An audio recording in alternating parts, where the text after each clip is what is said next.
السلام علیکم dear listeners, کیسے ہیں آپ سب؟ Welcome back to my channel. This is me Arshi Khan and you are watching your own channel Arshi Khan novels YouTube channel. جی ہاں، آج ہم ریڈ کرنے جا رہے ہیں ایک ریکویسٹڈ ناول جس کی ریکویسٹ بھیجی تھی ہمیں عرشیہ فاطمہ نے. عرشیہ فاطمہ، اگر آپ ہمیں سن رہے ہیں یا ہماری ویڈیو کو دیکھ رہے ہیں تو آج آپ کی ریکویسٹ پہ عمل کیا جا رہا ہے. ڈیئر لسنرز، اگر آپ کو کوئی ناول پسند ہے اور آپ چاہتے ہیں کہ آپ کے ناول کو ریڈ کیا جائے تو کائنڈلی آپ ہمیں اس ناول کا نیم کمنٹ سیکشن میں سینڈ کریں. ہماری پوری کوشش ہوگی کہ ہم اپنے لسنرز کی خواہش کا خیال کریں، کیونکہ آپ لوگوں کو خوش کرنا ہی ہماری اولین ترجیح ہے. چلتے ہیں ناول کی طرف، لیکن اس سے پہلے ایسے کیسے اپنی بہن کی ویڈیو کو لائک کریں، شیئر کریں اور چینل کو سبسکرائب کریں. چلیے چلتے ہیں ویڈیو کی طرف. اسیر جاں بائی حیا خان. لازم نہیں حیات میں احباب کا ہجوم، لازم نہیں حیات میں احباب کا ہجوم، مل جائے وفادار تو ایک شخص بہت ہیں. اسلام آباد کے خوبصورت دن کا آغاز ہونے جا رہا تھا. ہلکی ہلکی سورج کی روشنی آسمانوں کو چھوتی خوبصورت ماحول بنا رہی تھی. پرندوں کی چرچراہٹ شہر میں جکڑ رہی تھی. فجر کی نماز ادا کرتے وہ سلطان ویلا آیا تھا اور اب اس کے قدم اپنے کمرے کی طرف تھے. دروازہ کھلا تو ایسا لگا تھا ایک محل میں دوسرا محل بنا ہو. بے تحاشا خوبصورت اور نئے طرز پر بنا وہ کمرہ بالکل سفید تھا. کمرے کے پردے سے لے کر کمرے میں رکھے ہوئے فرنیچر تک اور کمرے کے رنگ سے لے کر بیڈ شیٹ تک ہر چیز سفید تھی، جس سے ظاہر ہو رہا تھا کہ اس کمرے میں رہنے والے کو سفید رنگ سے عشق ہو. کمرے کے وسط میں رکھا گول بیڈ، جس کے دونوں طرف سائڈ ٹیبلز لگی تھی جن پر نہایت ہی خوبصورت لیمپ رکھے گئے تھے، جبکہ بیڈ کے اوپر بالکل وسط میں ایک بڑا سا جھومر لگا ہوا تھا. دائیں طرف پوری وال گلاس کی تھی، جس کے اس پر کافی بڑا سوئمنگ پول بنایا گیا تھا. کمرے میں ہی ایک کمرہ بنا تھا جہاں ایک بڑی سی وارڈروب بنائی گئی تھی. بستر کے بالکل سامنے بڑی سی ڈریسنگ ٹیبل لگائی گئی تھی جس پر بے تحاشا پرفیومز اور دیگر چیزیں رکھی تھی، اور ایک طرف ایک دیوار پر نصب بک شیلف بنا ہوا تھا نئے طرز پر، جو دکھنے میں نہایت ہی خوبصورت تھا، اور اس میں بے تحاشا کتابیں رکھی تھی. دکھنے میں لگتا تھا کہ اس کمرے کے مالک کو کتابوں سے عشق ہے، جبکہ حقیقت میں اسے شاعری سے عشق تھا. وارڈروب کھولتے ہی اس نے اپنے استعمال شدہ چیز نکالی اور چینج کرتے اب اس کے قدم کمرے سے نکلتے اس محل نما گھر میں بنے جیمنگ ایریا کی طرف تھے. بلیک ٹراؤزر اور بلیک سینڈو میں اس کے پھولے ہوئے بازو اس بات کے گواہ تھے کہ بہت محنت اور بہت وقت لگایا گیا ہے اس باڈی کو، جبکہ ہاتھوں کی ہری نیلی ابھری ہوئی نسیں اس کی جسامت کو دلکش بنا رہی تھی.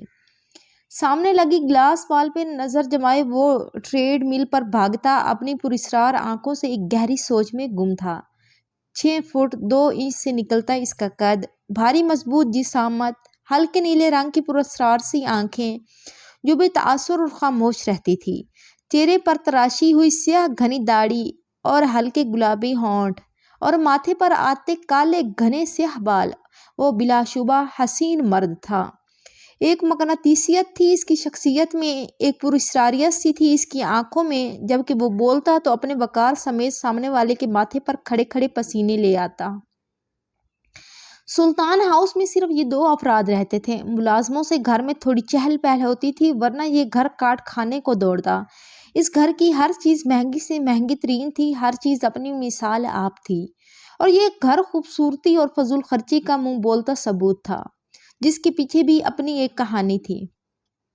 یہ اس کا روز کا معمول تھا. فجر کی نماز کے بعد وہ 2 گھنٹے جم میں گزارتا اور اس کے بعد فریش ہوتا سیدھا اپنے خالہ کے کمرے میں جاتا تھا. اور آج بھی 2 گھنٹہ اپنی جسامت پر لگانے کے بعد وہ فریش ہوتے، ہاف وائٹ رنگ کی ڈریس شرٹ پہنتے اپنی ٹائی باندھنے لگا، اپنے کالے گھنے بال جیل کی مدد سے سیٹ کرتے، خود پر مہنگا ترین پرفیوم چھڑکتے. اس نے ایئرپورٹ اپنے کان پر لگایا تھا، پھر اپنا سیاہ کوٹ اٹھا کر سلیقہ سے اپنے بازو پر ڈالا تھا اور بلیک چمکتے شوز میں مقید قدم اپنی خالہ کے کمرے کی طرف اٹھائے.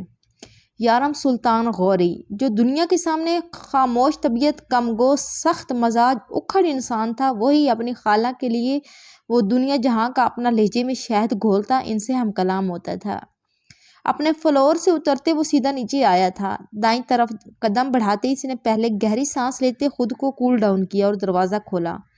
سامنے ہی بستر پر آنکھیں بند کرتے لیٹی ثنا بیگم سو نہیں رہی تھی، یہ با یارم اچھی طرح جانتا تھا۔ السلام علیکم آنی، بھاری آواز اور نرم لہجے میں اس نے اپنی آنی کو سلام کیا اور کمرے کو روشن کیا۔ ثنا بیگم نے آنکھیں کھولتے اسے دیکھا اور پھر مسکراتی اٹھ بیٹھی۔ یہ مسکراہٹ کتنی سچی اور کتنی جھوٹی تھی یہ بھی یارم اچھی طرح جانتا تھا۔ یارم نے بھی ہلکی سی مسکراہٹ چہرے پر سجائی جو اس کی شخصیت کا خاصہ ہرگز نہیں تھی، اور ثنا بیگم کے سوا یہ مسکراہٹ کسی کے سامنے کھلتی بھی نہیں تھی۔ کیسی ہیں آنی آپ اب؟ بخار تو نہیں ہے نا آپ کو؟ یارم کی بات پر انہوں نے مسکراتے نفی میں سر ہلایا۔ ہلکے پیلے رنگ کے سوٹ کی طرح ان کے خوبصورت چہرے پر بھی زردی گھلی تھی۔ اب میں بالکل ٹھیک ہوں بیٹا، اب تم میری فکر نہ کیا کرو، اپنی فکر کرو۔ 2 مہینہ بعد 28 کے ہو جاؤ گے، کوئی لڑکی پسند ہو تمہیں تو مجھے بتاؤ، میں تمہیں خوش دیکھنا چاہتی ہوں اپنی زندگی میں۔ یارم، کب تک اپنی زندگی صرف پیسہ اور نام بنانے میں لگا دو گے؟ اب خود کو وقت دو۔ ثنا بیگم نے کس دل سے کہا تھا یہ وہی جانتی تھی کہ آنسوؤں کا گولہ ان کی حلق میں اٹکنے لگا تھا کہ بہت سی کڑوی یادیں ان کی آنکھوں کے سامنے آ گئی تھی، لیکن وہ چہرے پر مسکراہٹ سجا گئی تھی جبکہ یارم کے تاثرات ایک دم سرد پتھریلے ہوئے تھے جسے ثنا بیگم نے بہت غور سے دیکھا تھا۔ یہی ان کا دل ٹوٹ گیا تھا۔ وہ جانتی تھی اتنے سالوں میں آج تک یارم اس فے سے نہیں نکل پایا تھا۔ ہر بار کی طرح آج بھی اس نے ایک جملہ دہرایا تھا، آنی میں سوچوں گا اس بارے میں، آپ چلے میرے ساتھ ناشتہ کریں، پھر مجھے لیٹ بھی ہو رہا ہے، ایک اہم میٹنگ ہے۔ یارم نے اپنے ہاتھ میں پہنی کیسیو کی مہنگی ترین واچ پر نظر ڈالی تھی اور پھر ثنا بیگم کی طرف ہاتھ بڑھایا تھا۔ اس کا ہاتھ تھامتی وہ اٹھ کھڑی ہوئی تھی۔ وہ جانتی تھی وہ یہی کہے گا۔ وہ یارم تھا، یارم سلطان غوری۔ اس کی شخصیت کی خاموشی اور آنکھوں کی پراسراریت اسے سب سے منفرد بناتی تھی، اور گزرے 5 سالوں میں وہ مزید خاموش ہو گیا تھا۔ یہی ان کی زندگی کا معمول تھا جو اتنے سالوں سے چلا آ رہا تھا، اور آگے یہ زندگی کیا موڑ لیتی یہ تو وقت ہی بتا سکتا تھا۔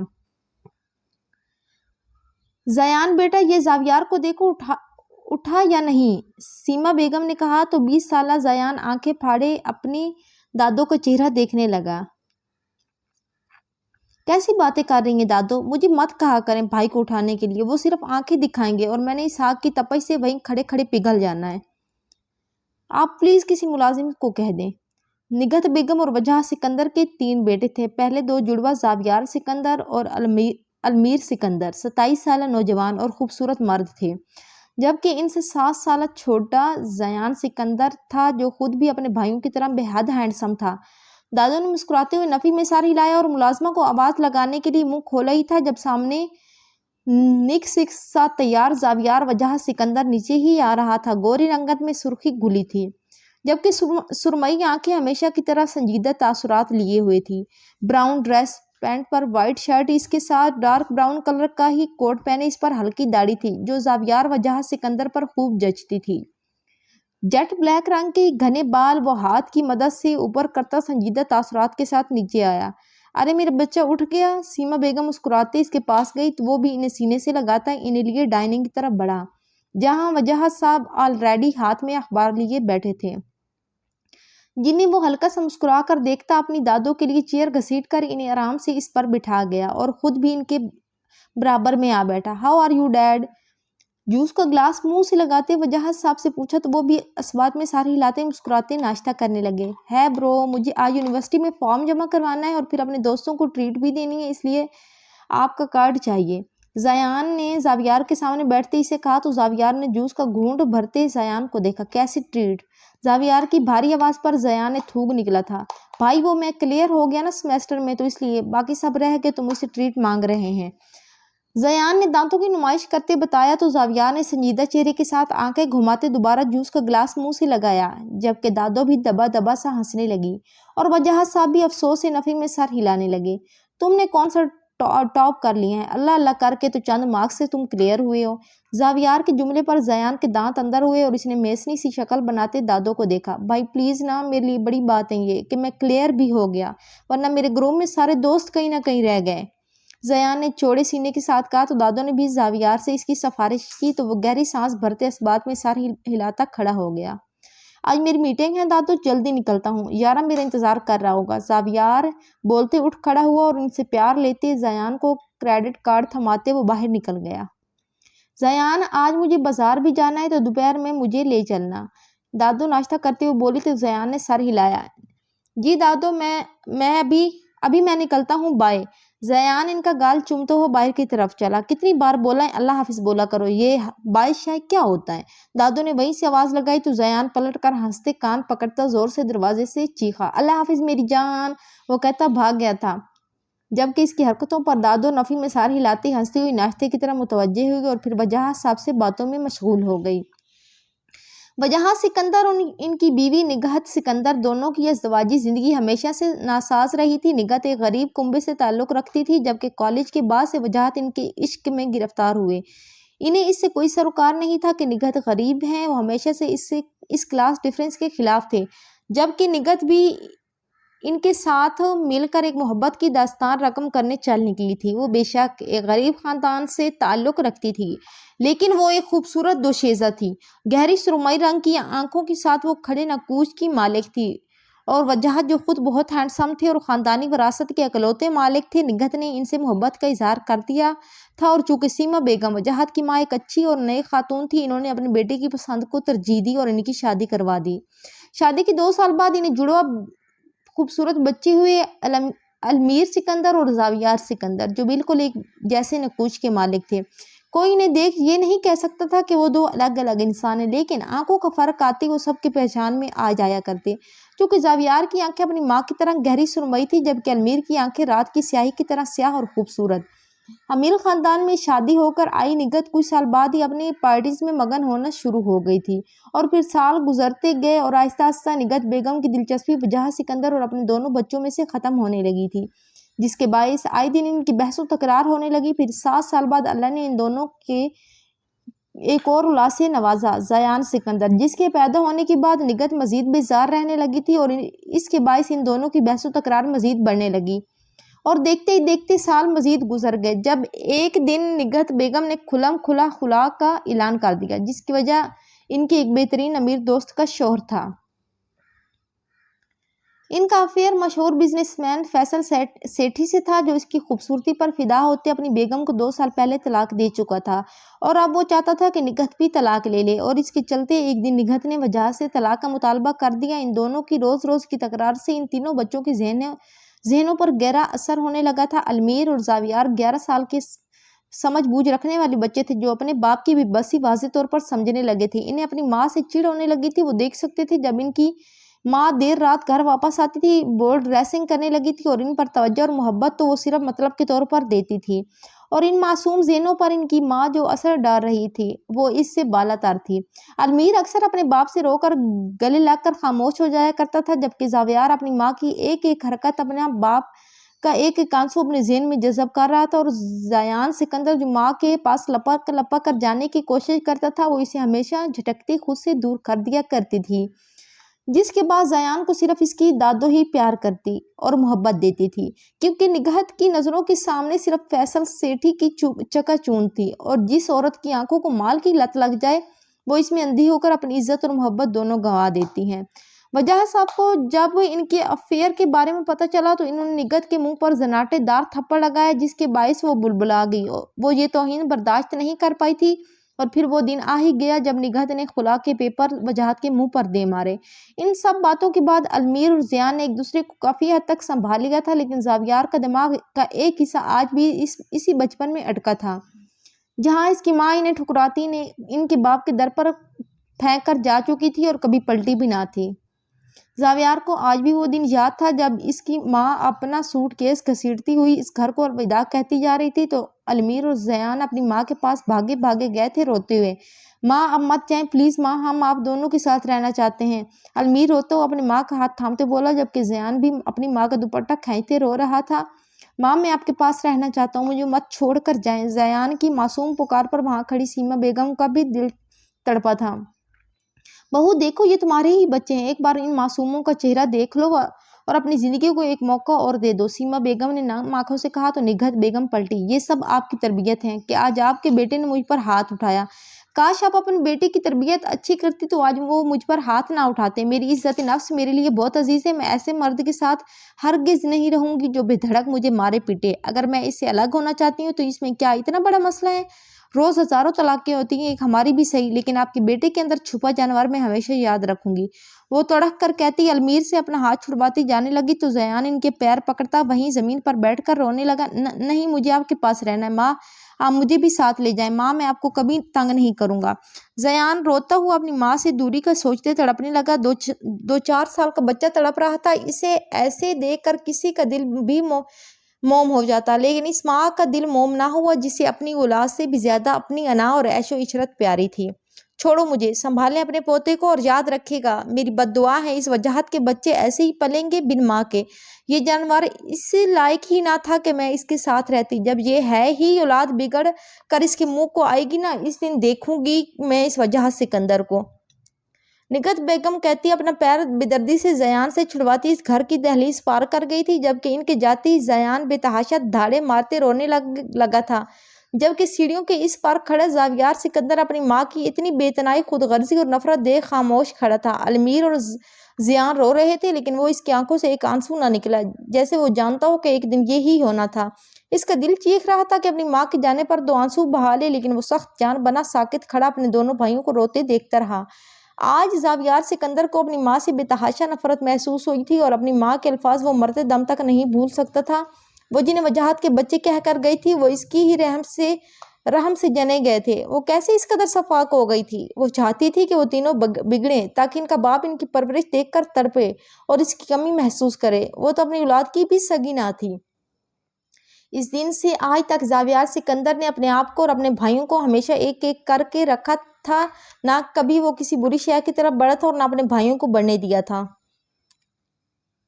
آج تک نہ ان کی ماں پلٹ کر واپس آئی تھی اور نہ ہی کبھی وجاہت نے دوسری شادی کی تھی۔ انہوں نے ہمیشہ اپنے تینوں بیٹوں کو ہر طرح سے محبت دی تھی، بھلے وہ خود اکیلے میں بس ہو کر بہت روئے اس بے وفا کی محبت پر، لیکن اپنی اولاد پر انہوں نے اس ماں کی کسی عادت کی پرچھائی تک پڑنے نہ دی۔ یہی زاویار سکندر کی زندگی تھی، جو اپنے دونوں بھائیوں اور اپنے باپ اور دادوں کے بعد ایک واحد شخص کے گرد گھومتی تھی، اور وہ تھا یارم سلطان غوری۔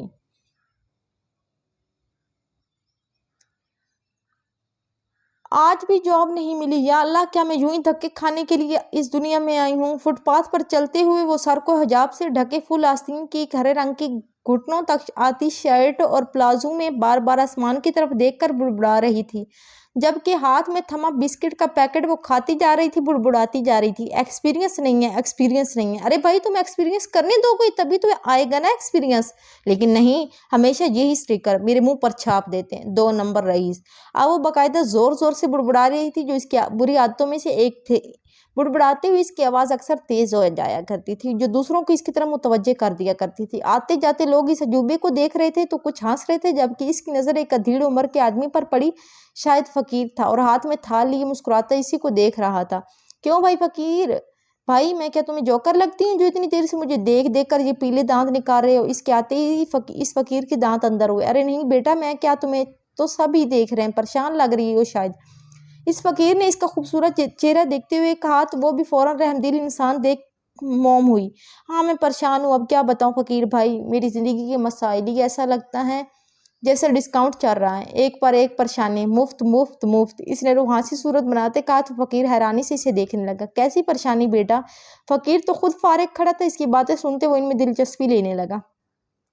جاب نہیں مل رہی نا مجھے، اچھی خاصی پڑھی لکھی ہوں، لیکن کہتے ہیں ایکسپیرینس لے کر آؤ۔ ارے بھائی، جاب دے کر دیکھو، پھر تمہیں دکھاؤں گی نا کہ حانم افندی کیا توپ چیز ہے۔ حانم کی بات پر فقیر مسکرانے لگا۔ مجھ سے بہتر تو تم ہو، کم سے کم کچھ کما تو لیتے ہو، لیکن مجھے دیکھو، میں اتنا پڑھ لکھ کر بھی کسی کام کی نہیں ہوں۔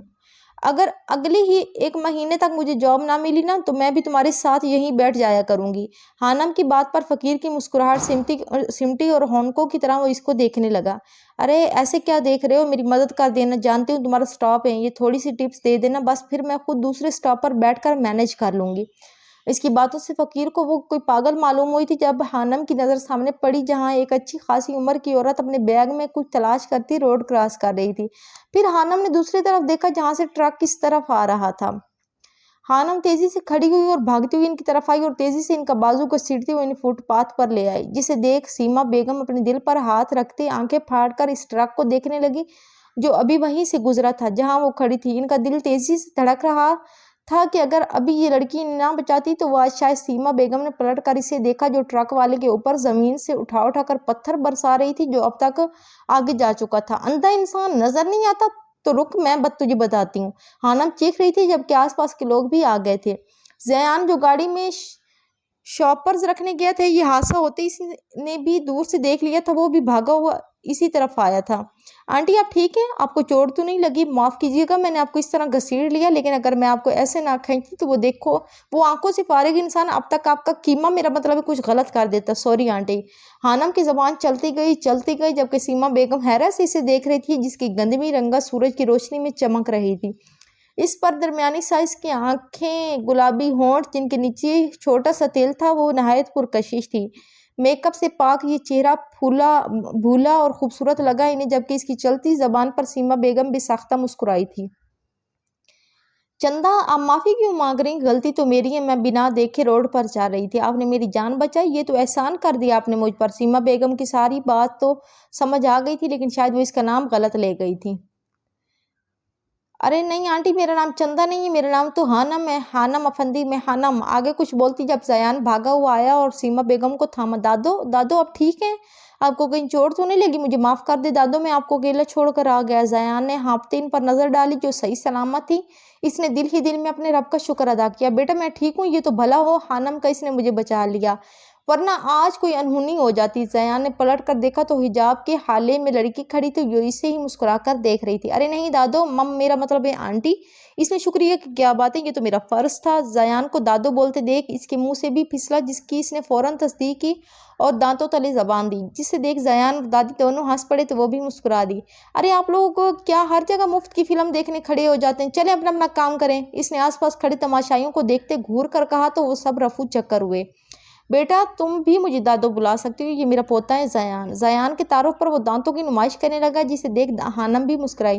تم تو کسی ہیرو میں مر رہے ہو، حانم نے جملہ پھینکا تو زیان کا سینہ چوڑا ہوا۔ جی بہت سے لوگ مجھے بلال عباس میں ملاتے ہیں، زیان نے فخریہ کہا تو حانم نے بھویں ملاتے تنقیدی نگاہوں سے اسے دیکھا۔ نہیں خیر، اس میں تو بالکل نہیں مل رہے، وہ تو بہت ہینڈسم ہے۔ حانم کی بات پر زیان کے چہرے سے مسکان سمٹی اور وہ خجل سا ہوتے سر کھجانے لگا۔ لیکن فکر نہیں کرو، تم بھی کم نہیں ہو۔ حانم مسکرائی تو وہ بھی ہنسنے لگا۔ بیٹا آپ چلو نا میرے ساتھ، میرے گھر ایک کافی ہو جائے، دادی نے کہا تو زیان نے بھی سر اس بات میں ہلایا۔ ان کی محبت دیکھ حانم منع نہ کر سکے اس لیے سر ہلانے لگی۔ میں آپ کے ساتھ ضرور چلتی اگر آپ کافی کی جگہ چائے کا کہتی۔ یہ کافی کون پیتا ہے؟ کالی سی، کڑوی سی، مجھے تو بالکل اچھی نہیں لگتی، حانم نے منہ بناتے کہا تو دادی مسکرائی۔ ارے بیٹا میں تو خود چائے پیتی ہوں، میرا بڑا پوتا ہے نا وہ پیتا ہے کافی، یہ آج کل کے بچے اسی کی شوقین ہیں، تم چلو نا میں تمہیں چائے پلاؤں گی۔ چلیں ٹھیک ہے، ویسے میں کسی کے گھر جاتی تو نہیں ہوں لیکن آپ پیاری سی دادو اور یہ آپ کا ہیرو پوتا مجھے بہت اچھے لگے، اس لیے آپ کے ساتھ ایک کپ چائے کا تو میں پی ہی سکتی ہوں، حانم نے کہا تو دادی بھی ہنستی اس کا ہاتھ تھامتی آگے بڑھی، جبکہ زیان جس کو ہیرو کا لقب مل گیا تھا وہ تو آسمانوں پر جا بیٹھا تھا۔ اسے یہ حانم لڑکی بہت اچھی لگی تھی، اس لیے وہ اور دادو خوشی اسے اپنی کار میں بٹھاتے سکندر ہاؤس لیے روانہ ہو گئے۔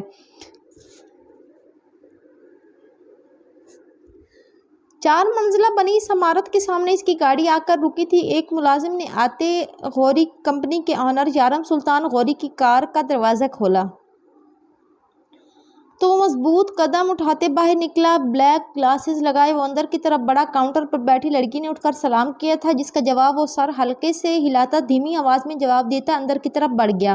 اندر آتے اس کی سیکرٹری عائشہ بھی اس کے پیچھے آئی تھی جو بلیک حجاب سر پر اوڑھے ہوئی تھی۔ یہ اس کمپنی کا اصول تھا کہ یہاں جو بھی لڑکی کام کرے گی اسے اپنا سر مکمل ڈھانپ کر رکھنا ہوگا۔ لفٹ کا دروازہ کھلا تو یارم نے اپنا قدم رکھا تو اس کی سیکرٹری بھی اس کے پیچھے آ کھڑی ہوئی۔ آج کی میٹنگ کتنے بجے ہیں؟ یارم نے بھاری سنجیدہ آواز میں پوچھا تو وہ ہڑبڑا کر ہاتھ میں پکڑی ڈائری کو دیکھنے لگی۔ سر میٹنگ ٹھیک 9 بجے ہے، عائشہ نے جواب دیا تو اس نے خاموشی سے سنا۔ اتنے میں لفٹ کا دروازہ کھلا تو وہ دونوں باہر نکلے۔ تمام اسٹاف نے اٹھ کر گڈ مارننگ کی بجائے سلام کیا تھا، یہ بھی ایک اصول تھا باقی اصولوں میں سے ایک۔ یارم نے سلام کا جواب دیا اور اپنے کیبن کی طرف قدم اٹھائے اور ہاتھ کے اشارے سے عائشہ کو باہر ہی رکنے کا کہا۔ ایک ایسپریسو بھجوائے میرے کیبن میں، یارم نے باہر سے ہی عائشہ کو کہا اور خود اپنے کیبن میں چلا گیا۔ یہ تمہارے اتنے پسینے کیوں چھوٹ جاتے یارم سر کے سامنے، حالانکہ تم تو پچھلے 1.5 سال سے ان کی سیکرٹری ہو۔ عائشہ پلٹی تو یہاں کی اسٹاف میں سے ایک نیو لڑکی اسے ٹیشو سے اپنا ماتھا صاف کرتے دیکھ ٹھٹکتے ہوئے بولی تو عائشہ نے اسے دیکھا۔ تم ابھی نئی ہو اس لیے نہیں سمجھو گی، یہاں کے اصول توڑنے کا مطلب ہے اپنی جاب سے ہاتھ دھونا، اس لیے اپنے کام پر دھیان دو۔ کام کے وقت اگر تمہیں یہاں یارم سر یا زاویار سر نے فضول گوئی کرتے دیکھ لیے تو بحث کرنے سے بہتر اپنا بیگ اٹھا کر واپسی کی راہ لے لینا۔ زاویار سر تو پھر بھی ترس کھا سکتے ہیں لیکن یارم سر کام کے معاملے میں کوئی کوتاہی برداشت نہیں کرتے اور نہ کسی کو دوسرا موقع دیتے ہیں۔ عائشہ بولتی وہاں سے جا چکی تھی جبکہ اس لڑکی نے فوری جاتے اپنے کام پر دھیان دیا تھا کہ بہت مشکلوں سے اسے یہاں اتنی اچھی سیلری پیکیج پر جاب ملی تھی، وہ ہاتھ نہیں دھو سکتی تھی اس سے۔ مسٹر شاہ نواز غازی، آپ اچھی طرح جانتے ہیں ہماری کمپنی کو آپ کے اس معمولی سے کانٹریکٹ کی کوئی ضرورت نہیں ہے، وہ تو کافی پرانی وابستگی ہے آپ سے، اس لیے میں اور میرا پارٹنر یہاں آپ کے ساتھ بیٹھے ہیں اور آپ کو موقع دے رہے ہیں، سوچ لیں سمجھ لیں ورنہ اتنی بڑی آفر اپنے ہاتھ سے گوا بیٹھیں گے۔ زاویار کی گمبھیر آواز پورے کمرے میں گونجی تھی جہاں ان کے علاوہ اور 12 لوگ موجود تھے۔ سامنے کرسی کی پوچھ سے ٹیک لگائے بیٹھے یارم سلطان نے فخریہ نظروں سے اسے دیکھا۔ جس وابستگی کی بات کی گئی تھی وہ پرانی رقابت تھی اور یہ بات تو میٹنگ میں موجود تینوں نفوس بخوبی جانتے تھے۔ یارم سلطان اور زاویار سکندر دونوں دوستوں نے ڈرنا تو سیکھا ہی نہیں تھا، دونوں کو اچھی طرح اندازہ تھا کہ شاہ نواز غازی کا تعلق مافیا گروپ سے ہے، جبکہ شاہ نواز غازی نے مقابل کی بات سنتے دانت بھیجے تھے۔ اس سے آدھی عمر کا یہ لڑکا اسے پوری کمپنی کے معزز ترین لوگوں کے سامنے ذلیل کر گیا تھا، لیکن اس کے سامنے آواز اٹھانے کی پوزیشن میں شاہ نواز غازی نہیں تھے۔ ان دونوں نے شاہ نواز غازی کی ناک میں دم کر رکھا تھا، خصوصاً زاویار سکندر نے۔ شاہ نواز آگے ہو کر بیٹھے، چہرے پر مصنوعی مسکراہٹ تھی لیکن آنکھوں میں غصے کی تپش تھی۔ اس نے زاویار کی سرمئی آنکھوں میں اپنے غصے سے بھری آنکھیں گاڑی جہاں ایک الوہی سی چمک تھی۔ مجھ سے بہتر کون جانتا ہوگا ینگ مین کہ تم دونوں کتنے انرجیٹک اور ٹیلنٹڈ ہو، میرے ہوٹل کی تعمیر کے لیے تمہارے آئیڈیاز کی ضرورت پڑے گی۔ وہ بولا تو لہجہ بے حد میٹھا تھا لیکن یارم اور زاویار اچھی طرح جانتے تھے اس مسکراہٹ کے پیچھے چھپا غلیظ چہرہ۔ یہ دیکھ ان دونوں نفوس کے چہرے پر طنزیہ مسکراہٹ آئی تھی۔ چلیں پھر آپ ایسا کریں، اس کانٹریکٹ کے متعلق تفصیلات میرے پی اے کو سینڈ کر دے گا کیونکہ میری پی اے کو سینڈ کر دیجیے گا کیونکہ اب ہمارے پاس ٹائم نہیں ہے، پڑھ کر آپ کو ہمارا فیصلہ ہماری پی اے بتا دیں گی، اب ہمیں اجازت دیں۔ یارم اپنی گمبھیر آواز میں اپنا فیصلہ سناتا اپنی وائٹ شرٹ کی آستین اوپر کی طرف کھینچتے اپنی ریسٹ واچ پر ٹائم دیکھتے کھڑا ہوا تو زاویار بھی اسے دیکھتے کھڑا ہوا۔ مسٹر شاہ نواز دعا کیجیے گا، کافی وقت برباد کر دیا ہے آپ نے ہمارا، دیکھتے ہیں کیا فیصلہ ہوتا ہے۔ زاویار مزید شاہ نواز کو آگ لگاتا اس کا کندھا تھپکتا باہر نکلا تھا۔ آگے بڑھتے یارم نے اس کی آواز بخوبی سنی تھی، اپنی مسکراہٹ سمیٹ رہے تھے۔ وہ دونوں میٹنگ ہال سے باہر آ چکے تھے۔ زیادہ بےعزتی کر دی تم نے آج اس کی، یارم نے سنجیدہ تاثرات کے ساتھ آنکھوں میں شوخی لیے گلاسز چہرے پر لگاتے کہا تو زاویار بھی مسکرایا۔ تمہیں تو پتہ ہے اس کو راغ کرنے میں مجھے بڑا مزہ آتا ہے۔ زاویار کے الفاظ پر یارم کے لب بھی دھیمی مسکراہٹ میں ڈھل کر سمٹے۔ وہ دونوں باہر آئے تو وہاں موجود لڑکیوں کے ساتھ ساتھ لڑکے بھی یارم اور زاویار کو دیکھنے لگے جو خوبصورت نقوش کے ساتھ اپنی پرسنالٹی میں ایسا رعب رکھتے تھے کہ ہر فرد انہیں مڑ کر دیکھنے پر مجبور تھا۔ ان دونوں کی دوستی نہایت گہری تھی، بلکہ 2 نہیں 3 کہا جائے تو بہتر ہوگا۔ ایک یہاں موجود نہ تھا لیکن ان کے دل میں ہمیشہ رہتا تھا۔ لیکن 5 سال پہلے اس چھوٹے سی بزنس کو ان دونوں نے مل کر آج بڑے پیمانے پر پہنچایا تھا کہ بزنس کی دنیا میں وہ پنجے گاڑ چکے تھے۔ آج ملک کے ٹاپ 3 میں ان کا نام آتا تھا۔ اپنے دکھ درد ہنسی خوشی کے ساتھی تھے وہ 3 جس میں سے ایک فی الحال ان سے جدا تھا، لیکن زیادہ دیر نہیں۔ وہ دونوں جیسے زاویار کی بلیک مرسڈیز میں بیٹھے تو زاویار کا فون رنگ ہوا۔ زاویار نے دیکھا تو المیر کی کال تھی۔ اس نے مسکراتے کال پک کی اور فون سپیکر پر ڈالا۔ ہیلو، زاویار نے گمبھیر آواز میں کہا تو دور بیٹھے شخص نے فون پر ہی منہ بگاڑا۔ یہ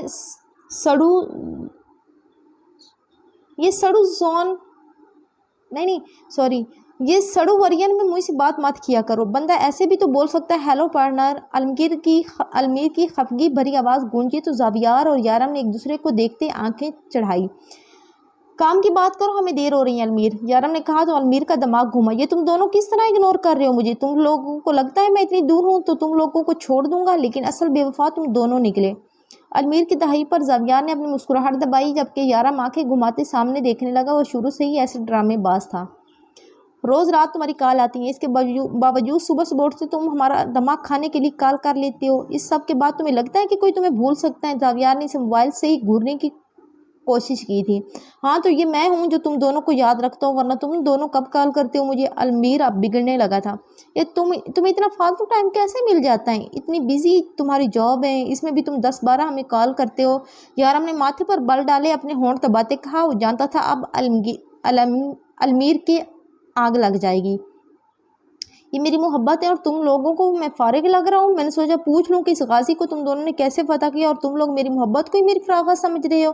جا رہا ہوں میں۔ اچھا ہے میری جاب اتنی مصروف ہے اور تم جیسے لوگوں سے میں دور رہوں۔ اب میری کال تمہیں موصول نہیں ہوگی۔ اللہ حافظ، خدا حافظ۔ المیر نے کہتے کھٹاک سے فون رکھا تھا کہ زاویار اور یارم کا مشترکہ کہکا گونجا تھا۔ اپنے مشکل سے وقت سے لے کر ایک اچھے وقت تک وہ تین ساتھ تھے اور آج اس مقام پر تھے۔ اپنا ہر غم و خوشی وہ ایک دوسرے سے بانٹتے تھے۔ ہر مشکل وقت میں ایک دوسرے کے ساتھ وہ چٹان بن کر کھڑے تھے۔ ان کی دوستی ایک مثالی دوستی تھی اور وہ اپنی اس چھوٹی سی دنیا میں بہت خوش تھے۔ دادو یہ گھر ہے، آپ تو محل میں رہتے ہیں، کسی بادشاہ سلامت سے شادی ہوئی تھی کیا آپ کی؟ سکندر ہاؤس کے اندر قدم رکھتے ہی خانم کی آنکھیں چکا چوند ہوئی تھی۔ آپ کو تو گارڈن بھی میرے گھر سے بڑا ہے۔ خانم نے ایک اور جملہ پھینکا جسے سن زیان اور دادو اسے دیکھ مسکرائے۔ بیٹا اسے اپنا ہی گھر سمجھو، آؤ اندر، چائے کے بعد تمہیں آرام سے پورا گھر دکھاؤں گی۔ دادو نے اسے پیار سے کہا تو خانم کو حیرت سے ہچکی لگی۔ ارے کیسی باتیں کر رہی ہیں دادو، اتنا ہیوی تو مجھے سمجھا بھی نہیں جا رہا۔ خانم نے ہنستے ہوئے کہا تو دادی بھی نفی میں سار ہلاتے ہنسنے لگی۔ یہ لڑکی واقعی انہیں پیاری لگی تھی۔ اٹھ کر کچن میں آئی، وہاں دیگر ملازمائیں بھی کام کر رہی تھی۔ دادو کو آتا دیکھ وہ ایک طرف ہوتی کام میں لگ گئی تو خانم بھی ان کے پیچھے پیچھے آئی اور پورے کچن پر نظریں گھمانے لگی۔ کچن بھی نئے طرز پر بنا ہوا تھا، صاف شفاف، وہ اسے بےحد اچھا لگتا تھا۔ وہ دادو کو شوق سے دیکھنے لگی جب وہ چائے چڑھاتے باہر آئی۔ اور بیٹا تمہارے گھر میں کتنے لوگ رہتے ہیں؟ دادو کے سوال پر خانم کے چہرے پر جو مسکان کھلی تھی وہ آہستہ آہستہ ڈھلتی گئی۔ میرے گھر میں میرا ایک بھائی ہے چھوٹا اور پھپھو ہیں، خانم نے نظریں جھکاتے جواب دیا۔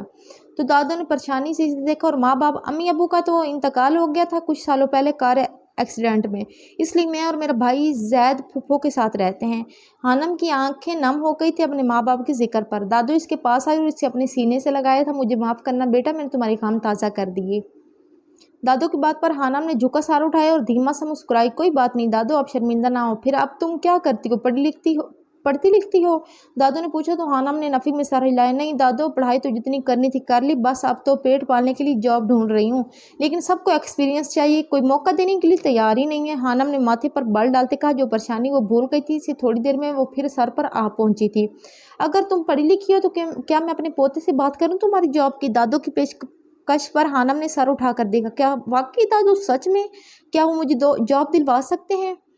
خانم نے خوش ہوتے پوچھا تو دادو نے بھی مسکرا کر سر ہلایا۔ جی بیٹا، تم نے میری جان بچائی ہے، اگر تم آج نہ ہوتی تو شاید میں زندہ نہ کھڑی ہوتی یہاں۔ دادو کے کہنے پر خانم پیشانی پر بل ڈالتے ان کا ہاتھ تھام گئی۔ کیسی باتیں کر رہی ہیں دادو، میں نہیں ہوتی تو کوئی اور ہوتا، لیکن آپ ٹھیک ہوتی، ایسی باتیں نہیں کرے۔ خانم کی محبت پر دادو نے بھی اس کا ہاتھ پر پکڑ مضبوط کی۔ بہت اچھی بچی ہو تمہارے ماں باپ نے تمہاری تربیت بہت اچھی کی ہے، اللہ انہیں اس بات کا اجر ضرور دے گا۔ دادو کو وہ جلی سی معصوم سی لڑکی بہت اچھی لگی تھی۔ آپ بھی بہت اچھی ہیں، مجھے ایسا لگ رہا ہے یہ شفقت بھرے ہاتھ میری ماں کے ہوں۔ بڑوں کی دعائیں بہت ضروری ہوتی ہیں زندگی کے لیے، آپ بھی میرے لیے دعا کیجیے گا کہ اللہ میری مشکل آسان کرے گی۔ اس نے دادو کا ہاتھ چومتے کہا تو وہ بھی مسکرائی۔ آج سے تم ہمیشہ میری دعاؤں میں رہو گی۔ ان کی بات پر خانم ان کے گلے سے لگی، اس کا دل بھر آیا۔ اپنے گھر میں کہاں اسے یہ محبت ملتی تھی۔ یہاں تو سینٹی مومنٹس چل رہے ہیں بھائی، کیا ہوا؟ زیان پورے لاؤنج میں نے ڈھونڈتا کچن کی طرف آیا تو وہ دونوں ایک دوسرے کے گلے لگی ہوئی تھی۔ ارے ہیرو، تم کہاں چلے گئے تھے؟ خانم کے ہیرو کہنے پر زیان پھر مسکرایا۔ اس کی مسکراہٹ دیکھ خانم سمجھ گئی تھی کہ اس کا ہیرو کہنا ہی پسند آیا ہے زیان کو۔ بے ساختہ اس نے اور دادو نے اس کی مسکراہٹ پر کہکا لگایا تو وہ خجل سا مسکرایا۔